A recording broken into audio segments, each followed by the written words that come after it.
These days, it's really common to feel overwhelmed by all of the responsibilities we have, whether it's our families or our jobs or bills or whatever's piling up around us. At times, that feeling of being overwhelmed can actually become debilitating. And if you're looking for a way to avoid that and to better manage all of those responsibilities and all of those pressures that lead you to that feeling of being overwhelmed, then like us, you're a fit mess. Our guest on this episode, Dr. Samantha Brody, has written a book that comes at a perfect time, not only for you, but particularly for us, and most particularly for Zach. It's called Overcoming Overwhelm, Dismantle Your Stress from the Inside Out. Dr. Samantha Brody joins us on this episode of The Fit Mess. This is A Fit Mess with Zach and Jeremy. I'm overwhelmed already. Already? There's too much to talk about. Too many things are going on. We just started. I know. Just getting to this point, with everything we got going on, with everything you've got going on, I can't believe you're sitting here. I can't believe you're standing, for that matter. Well, I'm not standing. I'm sitting. Well, but just in general, still standing. I would be, if I were in your shoes, I would be curled up in a ball somewhere, waiting for someone to come and bail me out of the massive amount of things going on in my life. Funny you should say that, because I just read a really good book that that is helping me with all of the overwhelm that's going on in my life. What book is that? Overcoming Overwhelm by Samantha Brody. I found a lot of similarities. If anyone listened to our Dave Asprey interview about the book Game Changers, very different approach in terms of what the content is. But the book is very much a workbook to help you sort of organize all of the things going on in your life. And we'll talk to her about how this book works and why it can be such a useful tool. Yeah. So that's coming up in just a few minutes. But you've got a big announcement in terms of what's going on in your life. Yeah, it's a little big. We've got my wife and I and my daughter. We've got some family issues. We're originally from New York, and our parents are getting older, and all of our family is back in New York. Mm-hmm. So we've got some things that have come up, and we've decided that we need to relocate back to New York from Seattle here. So it's a big decision. My daughter has never lived anywhere else. So right. She's very nervous about it, but the goal was we were gonna move in June of 2019. Like end of the school year. End of the school year, let her finish out the year. We didn't want to introduce her into a new school. Right. But things kind of fell out of nowhere. I got a new job that's back in New York, and it landed, and it all worked out so well. The only thing that was a little off is the timing, in that, it's mid-January right now, and I start my new job in less than 2 weeks from right now. So I have to go to New York, but my family's staying here in Washington for another 5 months.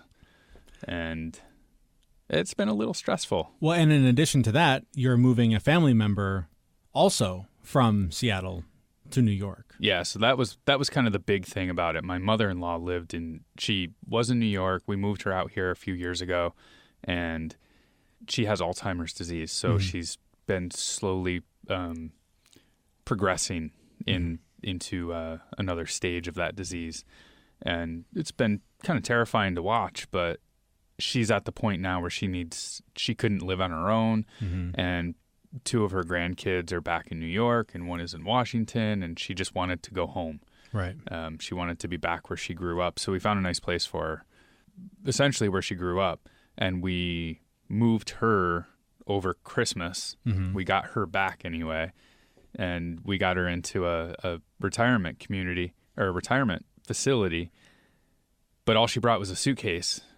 And she left her whole apartment. And my wife and I have had to go in and pack everything up and move it all. And essentially we're moving it to our house so that we can move it with all of our stuff in June. So we just filled our garage up. And, again, thank you to Jeremy for helping us move some of that stuff the other day. So just to sum up, you're moving basically an entire apartment full of stuff into your home so that everything in your home can eventually be moved across the country. And meanwhile, you're moving across the country, leaving your wife and daughter behind for the next 6 months, give or take a few visits back and forth. Yep. And starting a new job. Yep. And trying to get this podcast off the ground. Yep. And some other projects that we've got working on the side. I honestly don't know how you're doing it. Like, just my normal day to day is challenging. Getting, the kids to school, getting to work, doing my job, getting home, getting the kids, fed and in bed and crashing on the couch is exhausting. Oh, yeah. And you are uprooting your entire life and your entire family's life for this massive undertaking. I don't know how you're doing it.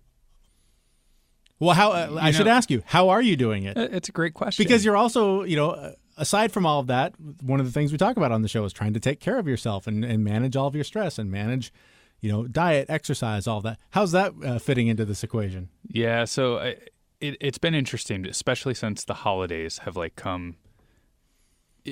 A lot of this happened over the holidays, so and because I had the flu, leading up to all of this, I had the flu, knocked my exercise game off, knocked my diet off. The holidays knocked all of that off, and then all of this happened. So it's been really stressful, and I wasn't doing the things I needed to do to take care of myself. So it was a little frustrating there for about 6 weeks, and now I'm back at a pretty good place where I'm eating okay. I'm starting to exercise a little bit because I really didn't exercise for almost a month. Yeah. And, if I went back into my hardcore workouts, I'd probably die. So I got to build it up slowly, but I'm just taking a lot of time to make sure I'm going to yoga, and I'm taking moments to just breathe. Yeah. Just a 2-minute break, set a timer on my watch for 2 minutes and just sit there and breathe for 2 minutes. The book that we're going to talk about in a little while, Overcoming Overwhelm, it couldn't have come at a more perfect time, right, in my life, because actually as I was reading it, I needed to get through the book quickly so that we could talk to the author. Right. But at the same time, I wanted to go through all the exercises, and I just didn't have the time to. And I think that this is going to be really useful for me over the next 6 months while I'm away from my family and just employing these things. Yeah, and we talked to her about that, the fact that there are a ton of exercises and just ways to take what you already know, I think, in general about yourself, and just to really just get it down on paper and help create, I think she even refers to it as creating a compass to really guide your decision-making and to guide how much you let external factors interfere with your life. And if something comes up, somebody wants you to do something, does this fit with my, I think, true north, I think is what she refers to it as. Yep. And is this going to help me get to where I want to be? And it just, I know for me that I live in sort of this, I don't want to say bubble, but it's sort of just like a moment to moment thing. And I have values, but it's sort of as they come up, they're tested or challenged, and then I recognize them. I've never really taken the time to just sort of sit down and write down, here's who I am, here's what's important to me. And just to see that on paper, I think helps guide so much more decision making and allows you to decide how much of yourself you want to give to things that don't benefit the kind of life you're trying to live. Yeah. So I think this book is a great tool for that. So what's your timeline like? You got a couple weeks left in Seattle. So from right now, I've got about 9 days left in Seattle, and then I fly out. My car's being shipped, so hopefully I'll meet my car, and that'll all work out.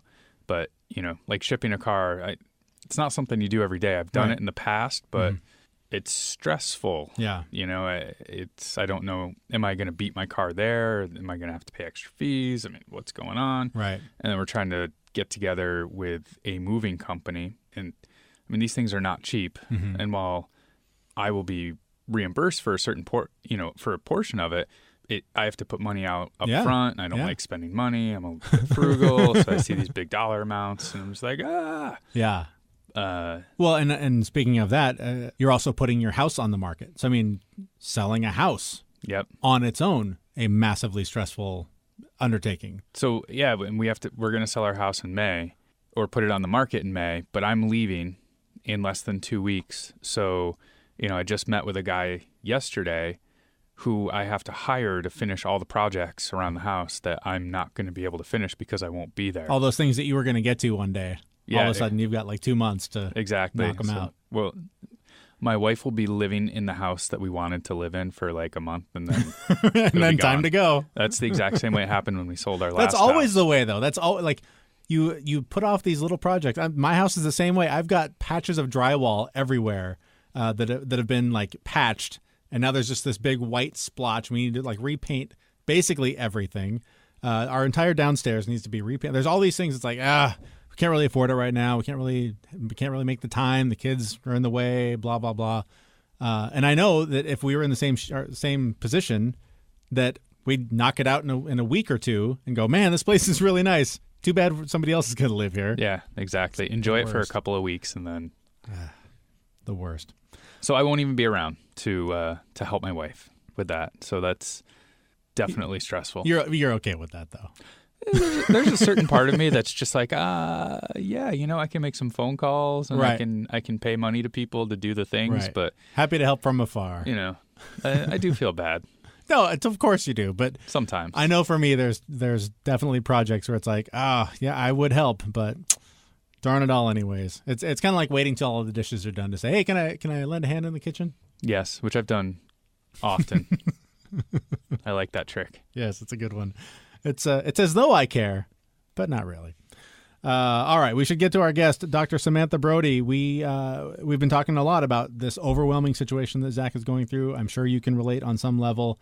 So how do you deal with it? How do you cope? And are you overwhelmed or are you experiencing overwhelm? There is a bit of a difference. So we started our interview with Dr. Brody by asking her about the term overwhelm as she writes about it and what it means. I think about overwhelm not as simply the feeling of overwhelm that we will typically not typically the feeling when we say, okay, I'm overwhelmed right now. So that is one part of overwhelm, but overwhelm can manifest in many, many different ways for people. It can manifest with headaches. It can manifest with fatigue. It can manifest with anxiety or depression. It can manifest with whatever your weak spot is, because overwhelm, the way that I frame it, is not necessarily a feeling, but it's the result of having too many things going on at once in not just the main areas of stress that we think about, but overall in our lives. I think that's really interesting because I've been doing a lot of healing, and I've been on a bit of a journey to better my health in every area. And I've battled depression all of my life. And I think just really in the last year or two, at some point I discovered that that the trigger is overwhelm, whether it's emotional or task oriented, whatever it is. If the storm gets too busy, I just functionally I just shut down emotionally. Everything, I need someone to like take me by the hand and pull me out, because I just get to a point where I'm just broken and I don't know where to go. That's hard. I will say that one of the things in the book that I specifically work on with folks is to look at lowering the load in areas where you do have control, that it's easy, not necessarily in the areas that feel overwhelming, to allow more space and room to be able to then I guess I'll say, kind of go with the flow of how things are happening. Now, of course, there's a brain chemistry issue that comes with depression, which has to be addressed as well in many cases.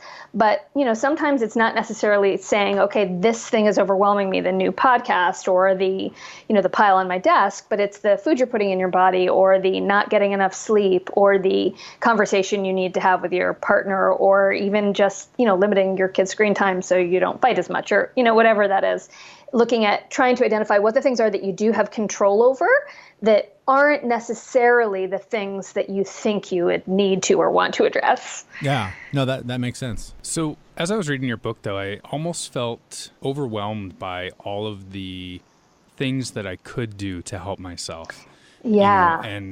And just going through that, I wanted to ask you, what is it about your book and your specific program that lets people get through that to get past the overwhelming? I think that it can seem daunting and overwhelming when you do start to enumerate all of the different stresses in your life and look at what you may be able to change, because it's in many different areas. But the book specifically looks at first identifying what's most important to us. So what our core values are, how we want to feel in our bodies, how we want to feel emotionally. I call that our true north. And once we identify that, then when you start looking at the stresses, which is the second part of the third part. The second part is kind of getting your mindset ready to do it and knowing how you make change best. But once you start looking in this third step of the book, it's a 4-step plan, at all of the different stresses you have, it can seem overwhelming, except for that when you now have you have a way to vet what's most important, because you have these words. You have what's important to me is family. What's important to me is feeling, one person may want to feel energetic, another person may want to feel at ease. And so you're more able to vet which things to do that are most important. And we go through one thing at a time, right? Here are the stresses. Is this something that's non-negotiable to change? Is this something that's, low-hanging fruit? Is it something that has high impact? And, going through the exercise in the book literally allows you to be able to make those choices more easily. And I know, before we started recording, we were talking about that, you want to have a ton of time to go through all these exercises. And, what we can do, though, is take baby steps and say, all right, here's this one thing that I know is bothering me, just this one little thing, and shifting that, which allows you to A, feel accomplished, B, take control, and C, be able to vet your choices moving forward better as you're more clear about what's most important. So you don't end up with so many things on your list ultimately that don't line up with your values. And that's where we ultimately get overwhelmed. So it's really a dismantling. It's taking it apart. It's, pulling it into its pieces in order to be able to really make choices, because there's so much going on. That's modern life, right? Totally. And that's sort of the thing that stood out to me as I was going through this book is I thought kind of the same thing, like, man, this is a lot of work, just like any journey toward healing or whatever would be. But what I found, I guess, that I most connected with was that I felt like you are basically helping the reader acknowledge all of this is going on in my head anyways. Like I'm already dealing with all this, but just in an unhealthy way that doesn't help me on a specific goal or a specific path. This just sort of helps you find that roadmap. It helps you figure out how much of this do I really need to deal with and how much can I let go. That was sort of my takeaway. Right. And, and the great thing is that there are many, you can walk away with that takeaway. You can walk away with the takeaway of I can't fail at self-care. You can walk away with the takeaway of my values are the most important thing. I need to pay more attention to that. And so the book is very individualized, right? So you're going to be able to find what you need in it. And it's not, I've made a very strong effort to have it not be this kind of dogmatic, here is exactly what you need to do to make things better, which so commonly happens in the self-help world, is that someone says, okay, here's my solution. And that solution can get, should be applied by everyone. And ultimately, what we each need, this is very naturopathic. I'm a naturopathic physician. And, it's very naturopathic to say, okay, how do we approach this holistically, and what does this person need? And that's really what I'm shooting for here. No, that makes sense. Yeah. And I wanted to ask you, though, everyone is their own person, and the solution that I get from your book is going to be different from the solution that Jeremy gets from the book. Right. But, the very first part of it is finding your true north. It seems like everyone is going to have to do that and figure out what that true north is. So can you tell me what that means and why that's so important? Absolutely. True north, for me, is about knowing what's most important to us. And that's about what our values are and how we want to feel. And I'm actually going to provide for you guys, for your listeners, the first exercise in the book, which is the first part of the True North process, is looking at what your core values are. And I think that it's so often we feel like we know what's most important to us, but we don't really take the time to dive into it. And I had, one reader who said, I thought I knew exactly what was important. And when I did this exercise, I found that it wasn't what I thought it was, although it wasn't surprising. And just doing that one exercise made a big difference for him. And that actually allowed him more room to start working some of the other exercises in the book, where when he first picked it up and kind of just scanned through it, went, oh my gosh, this is, I don't want to put this time and energy. I don't have the kind of time and energy to do this. But the, understanding what's most important to us is fundamentally really the way we want to vet all of our choices, from the small things to, the small things of what am I going to have for breakfast to the big things of where am I going to live. I guess I'm also just kind of curious, how did you get into this field? What is it about this that, because I know you've been studying and working in this field for a long time. How did you get pulled to this area?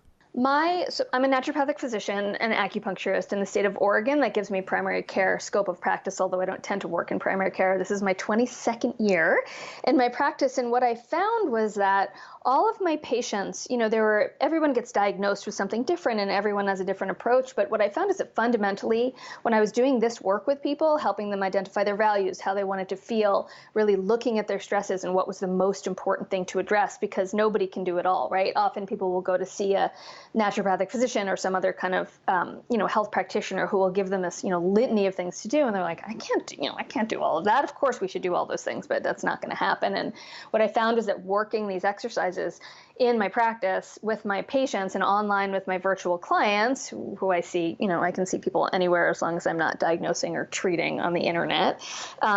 I was able to help guide them in a way that they were able to make more positive choices. So I went, all right, how do I bring this to more people? And I was doing speaking, and then I went, all right, it needs to be a book. And so it was really a process of systematizing what I actually do face to face with people and figure out how I can give them this so they can then go forward in whatever way that they're going forward in their lives with that personal growth, type of thing, right? You're making changes for your health, but how do we do that? And what's most important? And what is, how do we make these long game changes instead of just a short term, okay, I'm going to go on this diet or that diet or, start something and then not continue it. It seems like these days everyone is overwhelmed and we've got way too much going on. And I saw a short video that you did basically saying that, everyone is overwhelmed and some people are hiding it better than others maybe. Do you think that in today's day and age, people are more overwhelmed than they ever were and we need different tactics to deal with that? Or, is it just something that's always been there and we're now just starting to uncover it? That's a really interesting question. I think that we've always had many challenges, like humans. I think we often think, oh, well, this is the hardest time because we're in it. But ultimately that, as humans through time, we always have many challenges from, where is my next meal going to come from to, what am I going to, whatever they are, how am I going to get to the next village if this village is being, burned to the ground or, the major big things that have caused stress over time has, I don't think we're under more stress now, particularly. However, I will say that modern culture, in America anyway, is very, the cultural expectations that we have, that we take from what we see in the media and what it appears to be expected of us is very much to create a life where we have a million things going on and to take other people's needs ahead of our own so often, especially for women, we're often, but for men too, in some cases, made to feel guilty about engaging in self-care, right? And all of these pressures and societal ideals that we are supposed to ascribe to it's impossible. And I do think that part of that is the multitasking culture. Part of it is the number of hours we're expected to work, how connected we're expected to be, how we don't have community the same way to help us out. 100 years ago, you would never be in the house with your kid for 6 hours. You would be, you'd shoo your kid outside or your kid would be working or, the pressure that we put on ourselves to live a life that is looks a certain way, I think is related to modern culture for sure. For sure. So sort of on the opposite side of that coin, I am really good at delegating things. I'm really good at deciding what's worth my time and what's not. Oftentimes, I'm more selfish than I am more worried about other people's needs, and to a fault, certainly lately.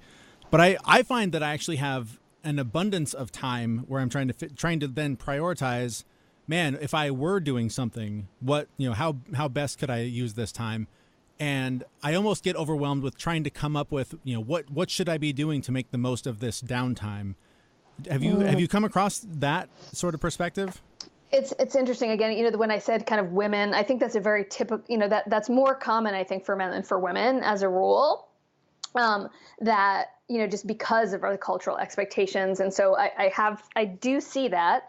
And the process works the same way, right? You want to have your eye on how you want to feel and what's most important. And then you have this, litany of things that you should or could be doing. And ultimately what you're trying to do is to create space. Exactly. That's exactly right. You're trying to create space in order to then slot things in that that make you feel the way you want to feel, that make your life look like what you want your life to look like. And so if you do have an abundance of time, which again is the exception rather than the rule, it happens, I think having, knowing what's most important makes it much easier to choose what to do with that time. But the other thing is you can't really waste time, right? I think that you can make choices that don't line up with your values, but time isn't something that you can use or waste. It's not a commodity. It's a cycle, right? We're able to say what do I want to fill this space up? The same way that you would fill up a room, right? How do I want to fill this space? And if you're consciously making choices and then taking this kind of guilt off of yourself, right? The piece where you're feeling badly about what if I choose the wrong thing to do. But it may be that it's great to have that. I mean, what a great problem to have. Right? I know. I'm very spoiled by it. And I was very excited when I started reading your book and started really understanding the approach that you're offering and seeing how it can be beneficial to me, because that is the thing is I often don't feel like I know where I'm headed. It's always sort of, swinging to the next vine or just putting one foot in front of the other. And the exercises that you've laid out in this book, I know are going to be really beneficial in helping me figure out what it is I'm actually walking towards instead of just trying to stay upright. Right. You know that Lewis Carroll quote with the Cheshire Cat, and Alice says, which way should I go? And then the Cheshire Cat says, it's just not a quote, but the Cheshire Cat says, well, wherever you're, it depends where you want to end up. Exactly. At a fork in the road. And so being clear about what's most important allows you to make those choices better. I mean, there's great benefit in wandering, as long as you know ultimately how you want to feel. You don't necessarily have to say, this is exactly where I want to end up. But you do want to, in the process, feel good. I mean, you would hate to feel stressed and worried all the time or more than you need to because you don't have your eye necessarily on the specific thing, right? How can I feel better in the moment, even if this isn't going to get me to a goal, but it's going to get me to a feeling in right now, which is how I want to feel. Because ultimately you just have we have the time that we have, and what do we want that to look like for ourselves and our loved ones is really underneath it all. It's what we're shooting for, is how do we make choices in our lives that help us be the best person that we can be for our loved ones. And that means making healthy food choices. It means exercising. It means, whatever it is for you that's most important to feel your best. Exactly. Dr. Brody, thank you so much for your time. Thank you for this book, and thank you for your work in this field. I can tell this is going to be a very useful tool in my journey forward. Thank you so much. I appreciate you guys having me on. Thank you so much. All right, again, the book is Overcoming Overwhelm, Dismantle Your Stress from the Inside Out. It is available now. I've got an old-fashioned paper copy in my hands, which I normally don't do. I'm a big audiobook guy, but with a book like this where it is a little bit more of a workbook where there's practices and exercises and things to do, pick up the paper copy. It's handy to write in and throw around and throw in your backpack and take it with you and spend a few minutes working on yourself. Now I've noticed, Zach, I don't know why this seems different. I don't think I've seen you wearing a wedding ring for a while, but you're wearing one today. Yes. I found it finally. Well, you lost your wedding ring? I lost my wedding ring. You insensitive. Well, so when my wife and I got married, I was quite a bit heavier. Mm-hmm. I was probably about 60 pounds heavier at the time. And it just it's made of titanium, so I can't resize it. And it just falls off. So whenever I go swimming, I have to take it off. Otherwise, it'll just go flying off in the pool. Right. And you're otherwise walking around with a fist all the time to make sure you... Yeah, exactly. It doesn't fall off. So over the holidays, my wife and I went back to New York, and one of the things we had to do was find an apartment for me to live in for 5 or 6 months. And, I put a deposit down on this one apartment, and the landlord and I were talking, and he's like, this will be great. This apartment over here, it was a big building with a bunch of apartments in it. But he's like, this apartment over here has, three girls in it, and that apartment over there has 3 girls in it, and you'll be the only guy in the house. And my wife didn't seem too happy about that. So as we were leaving, she was like, all right, that's it. We are either going to find your wedding ring or you're getting a new one, but you're not moving in here without a wedding ring on. So we got back, and she kind of tore the house apart.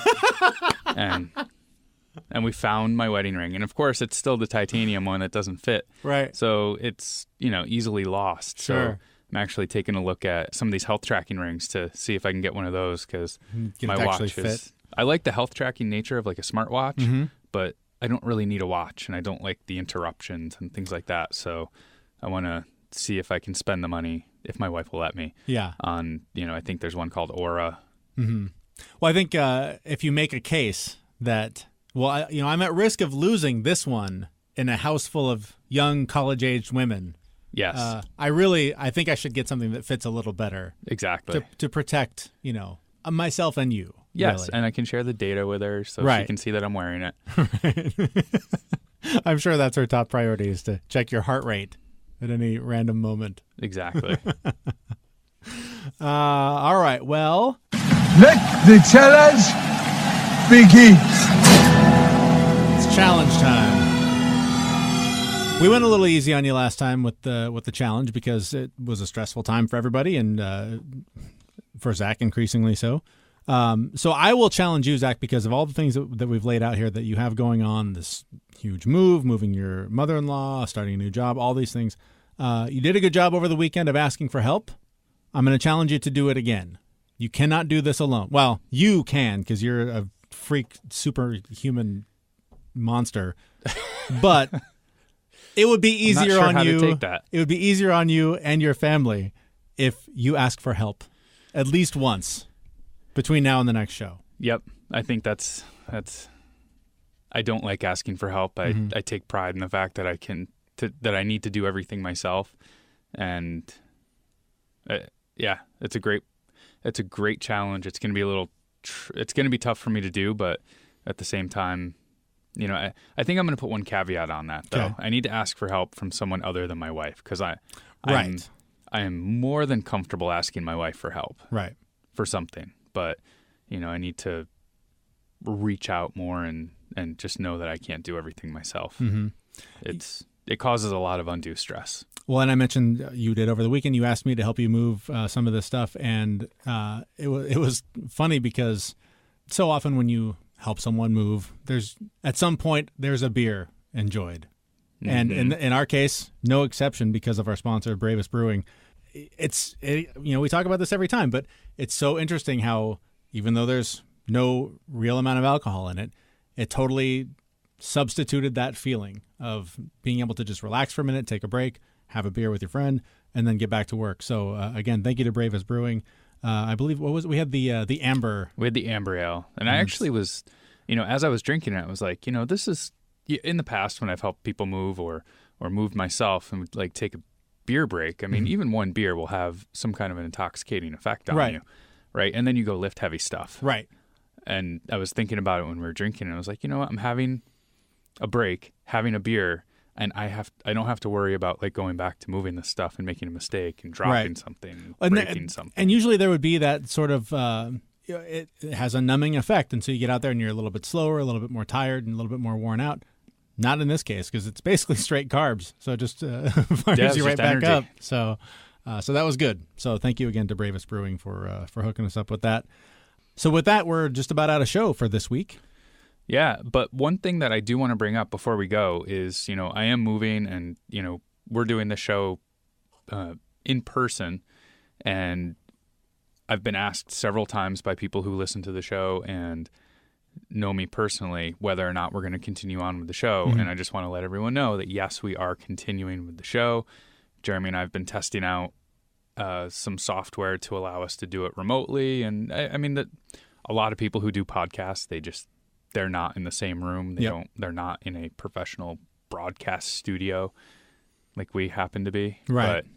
But so the show will continue. It might sound a little bit different, but it will continue. Yeah. Hopefully the quality won't suffer in terms. Well, certainly not in terms of content. Technically it's always a little bit iffy, but we're like you said, we're testing out different things, so we'll make sure we get the best option available.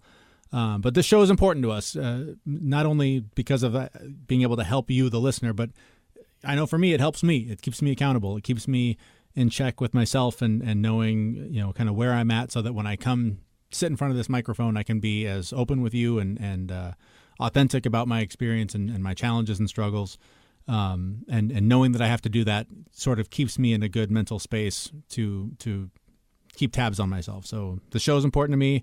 It's important to Zach, and I hope that it is at least meaningful or helpful for you.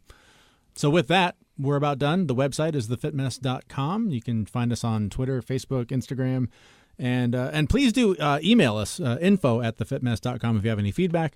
And you can always leave ratings and reviews in the various places where you can get your podcasts. But for now, that's it. We will be back in a couple of weeks at thefitmess.com or wherever you get your podcasts. Thanks for listening. We will talk to you then. See you, everyone. We know this podcast is amazing and does not seem to lack anything, but we still need a legal disclaimer. Jeremy and Zach are not doctors. Please consult your physician prior to implementing any changes that you heard on this podcast. The listener assumes that Jeremy and Zach do not know what they're talking about and that you'll do your own research on the topics talked about in this podcast. The hosts of this podcast are not liable for any physical or emotional issues that might occur directly or indirectly as a result of listening to this podcast.